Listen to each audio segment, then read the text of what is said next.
याच्यात एवढी रागवण्याची काय गोष्ट आहे? माझा लग्नाचा पण वेळ नाही झालाय.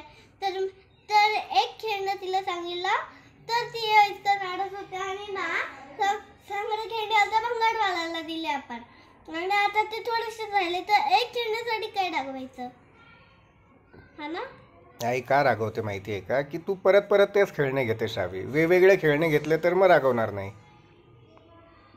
मग तर हा वाला छोटा वाला आहे तो वाला मोठा वाला असणार आहे. तो ह्याच्यापेक्षा वेगळा आहे पण भांड्यांचा सेट आहे पण ह्याच्यापेक्षा वेगळा आहे तो. मग तसं तू छोट्या पॅकेट मध्ये येतो तो मोठ्या पॅकेट मध्ये येतो. मग तसं आईला समजून सांगायचं की हा वेगळा आहे तो वेगळा आहे. पण किचन तर किचनच असते बाबू. आणि किचन मध्ये पण मला असली जेवण बनवायला नाही देत तर त्यापेक्षा मी एक मोठा इतकंसं किचन घेऊन त्याच्यामध्ये माझं जेवण बनवेन की. एक तर मम्मी पण मला काय बनवणार देत. आईला वाटते की तू मोठी झाली आता.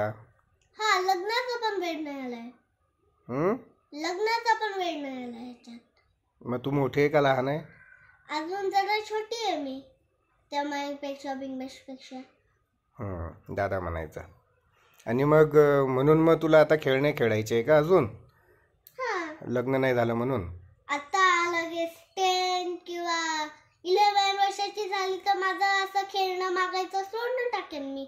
सोडून जाईन ते विषय. खेळण्यांना मी विसरून जाईन. तो पण आधी छोटा असायचा आता तो विसरला का. आता इतका मोठा झालाय तो विसरलाय खेळण्याला. बरं ठीक आहे. मी वरपर्यंत पोहोचवतो तुझी आवाज. ठीक आहे. तुझी मागणी मी वरपर्यंत पोहोचवतो. ओके. वर म्हणजे एकदम आईपर्यंत. ठीक आहे. चलो बाय. 21 नोव्हेंबर 2023ची श्रावीची मागणी.